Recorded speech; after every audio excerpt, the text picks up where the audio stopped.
함께 보실 하나님의 말씀은 시편 42편 1절에서 5절까지의 말씀입니다.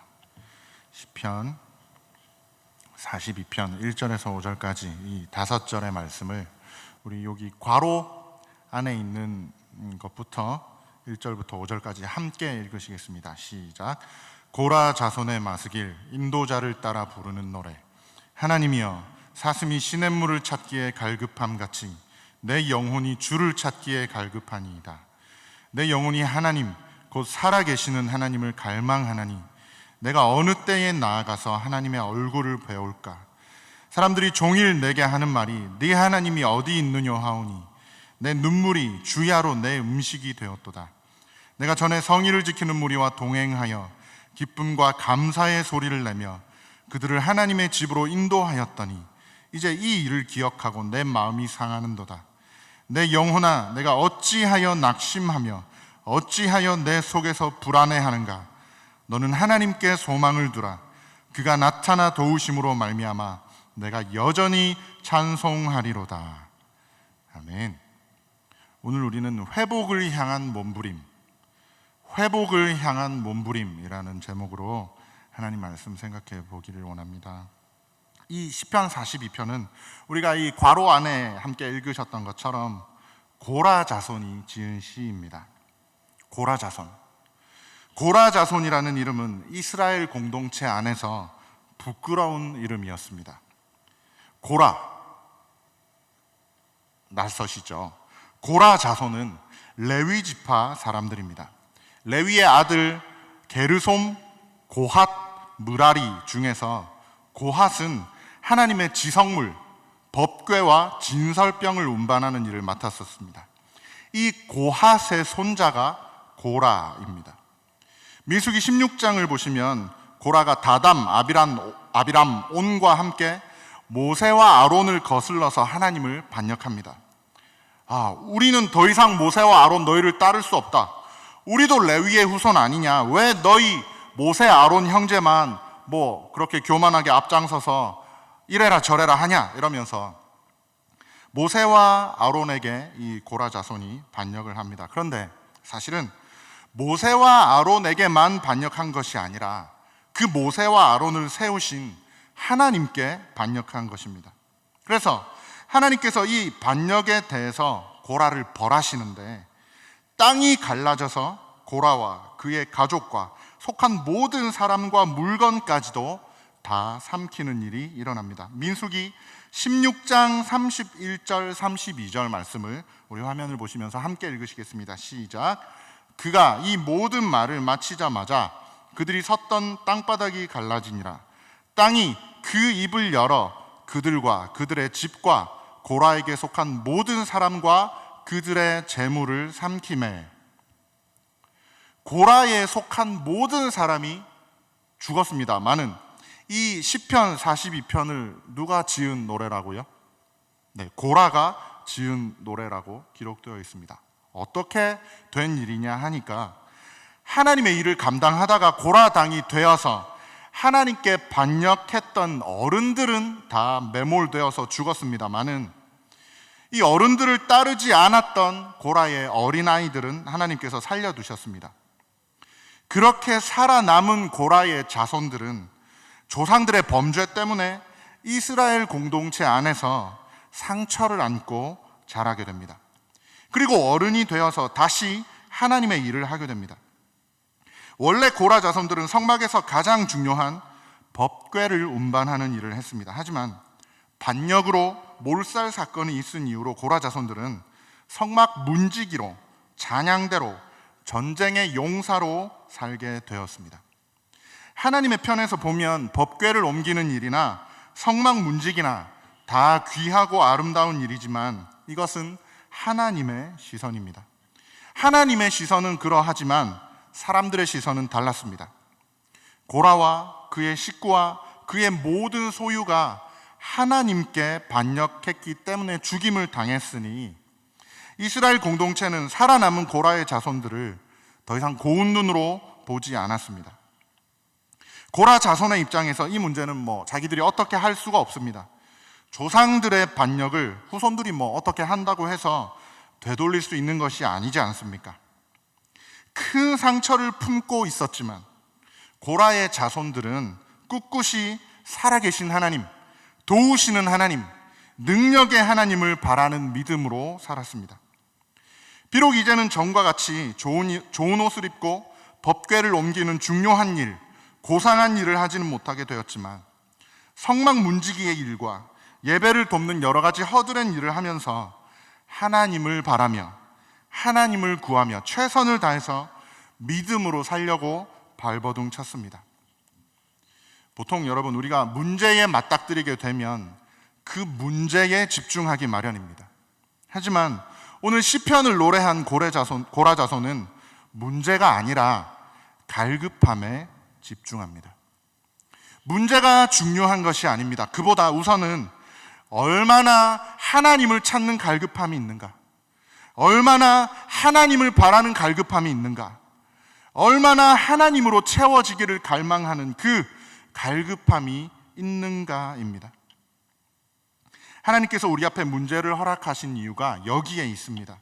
그 문제를 통해서 하나님 곁으로 더 가까이 오게 하시기 위해서, 하나님을 만나고 도우시는 하나님을 깊이 경험하는 길을 열어주시기 위해서 하나님께서는 때로 우리 인생의 길을 막는 여러 가지 문제들을 허락하기도 하십니다. 요즘 우리나라뿐 아니라 전 세계가 코로나 바이러스로 난리를 겪고 있습니다.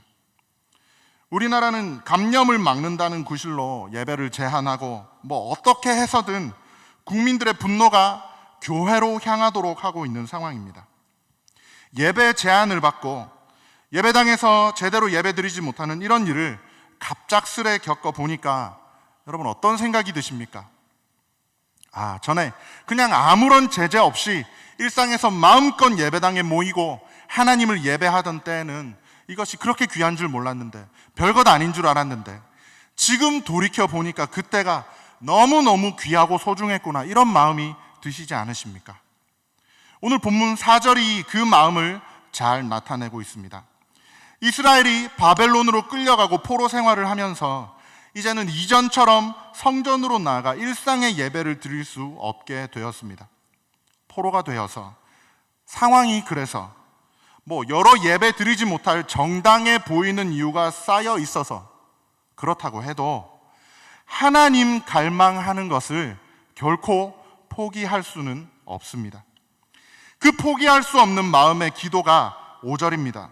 살아계시는 하나님, 살아서 역사하시는 능력의 하나님께서 반드시 나타나 도와주실 것이기에 홍해를 가르시고 출애굽의 역사를 이루신 그 구원의 하나님께서 반드시 나타나 도와주실 것이기 때문에 내가 여전히 하나님을 찬송하리로다. 할렐루야. 아멘.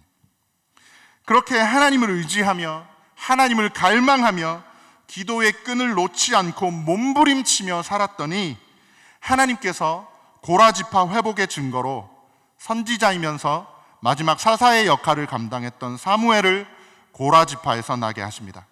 그리고 다윗이 왕이 되고 이후에 지어질 성전 안에서 찬양할 자들을 미리 정해서 회막 앞에서 찬송하는 일을 맡기는데, 그 찬양단의 악장 중에 한 명인 해만이 고라의 후손입니다.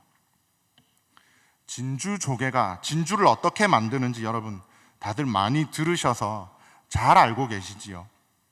진주조개처럼 상처를 안고 하나님을 갈망하며 최선을 다해 몸부림치며 살아간다면 우리 하나님께서는 오히려 그 상처가 보석이 되게 해주시는 줄 믿습니다. 고라 자손의 회복이 그냥 하늘에서 뚝 떨어진 것이 아닙니다. 아까 고라 자손이 레위 지파라고 했습니다. 이 레위는 야곱의 아들로 역한 냄새를 풍기는 삶을 살았습니다. 그래서 아버지로부터 모든 형제가 축복을 받는 자리에서 저주를 받게 됩니다. 그런데 이 레위의 자손들도 회복을 향해서 몸부림칩니다. 여러분, 세겜에서의 디나 사건을 기억하십니까? 이 사건 때 레위와 시므온이 엄청나게 살인을 합니다. 우리 함께 창세기 34장 1절에서 7절 말씀을 함께 찾으셔서 또 한 목소리로 읽으시겠습니다. 시작. 레아가 야곱에게 낳은 딸 디나가 그 땅의 딸들을 보러 나갔더니 히위 족속 중 하몰의 아들 그 땅의 추장 세겜이 그를 보고 끌어들여 강간하여 욕되게 하고 그 마음이 깊이 야곱의 딸 디나에게 연연하며 그 소녀를 사랑하여 그의 마음을 말로 위로하고 그의 아버지 하몰에게 청하여 이르되 이 소녀를 내 아내로 얻게 하여 주소서 하였더라. 야곱이 그 딸 디나를 그가 더럽혔다 함을 들었으나 자기의 아들들이 들에서 목축함으로 그들이 돌아오기까지 잠잠하였고 세겜의 아버지 하몰은 야곱에게 말하러 왔으며 야곱의 아들들은 들에서 이를 듣고 돌아와서 그들 모두가 근심하고 심히 노하였으니 이는 세겜이 야곱의 딸을 강간하여 이스라엘에게 부끄러운 일 곧 행하지 못할 일을 행하였음이더라. 아멘. 이에 격분한 레위와 시므온이 엄청난 일을 벌입니다. 우리 계속해서 34장 24절에서 29절 말씀을 또 함께 읽으시겠습니다. 시작. 성문으로 출입하는 모든 자가 하몰과 그의 아들 세겜의 말을 듣고 성문으로 출입하는 그 모든 남자가 할례를 받으니라. 제3일에 아직 그들이 아파할 때에 야곱의 두 아들 디나의 오라버니 시므온과 레위가 각기 칼을 가지고 가서 몰래 그 성읍을 기습하여 그 모든 남자를 죽이고 칼로 하몰과 그의 아들 세겜을 죽이고 디나를 세겜의 집에서 데려오고 야곱의 여러 아들이 그 시체 있는 성읍으로 가서 노략하였으니 이는 그들이 그들의 누이를 더럽힌 까닭이라. 그들이 양과 소와 나귀와 그 성읍에 있는 것과 들에 있는 것과 그들의 모든 재물을 빼앗으며 그들의 자녀와 그들의 아내들을 사로잡고 집 속의 물건을 다 노략한지라. 이 사건은 야곱에게 엄청난 충격을 주었습니다. 한번 생각해 보십시오. 그도 그럴 것이 딸은 강간당하고 아들 둘은 많은 사람을 짐승 잡아 죽이듯이 잡아 죽인 살인자, 학살자가 되었습니다. 이 일로 받은 충격은 야곱의 말년까지 이어집니다. 창세기 49장 5절에서 7절을 또 한번 같이 읽으시겠습니다. 시작. 시므온과 레위는 형제요 그들의 칼은 폭력의 도구로다. 내 혼아 그들의 모의에 상관하지 말지어다. 내 영광아 그들의 집회에 참여하지 말지어다. 그들이 그들의 분노대로 사람을 죽이고 그들의 혈기대로 소의 발목 힘줄을 끊었음이로다. 그 노여움이 혹독하니 저주를 받을 것이요 분기가 맹렬하니 저주를 받을 것이라. 내가 그들을 야곱 중에서 나누며 이스라엘 중에서 흩으리로다.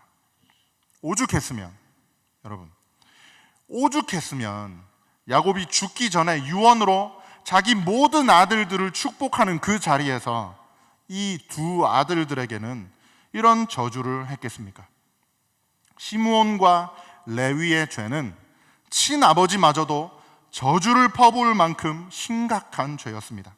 그런데 똑같은 살인자 레위와 시므온의 자손들은 극단적인 두 길을 걷게 됩니다. 레위는 회복되었지만 시므온은 망해버립니다. 레위 지파는 범죄 이후에 하나님께서 모세와 아론을 레위 지파에서 선택하실 만큼 하나님 앞에 최선을 다해 믿음으로 발버둥치며 열심히 살았습니다.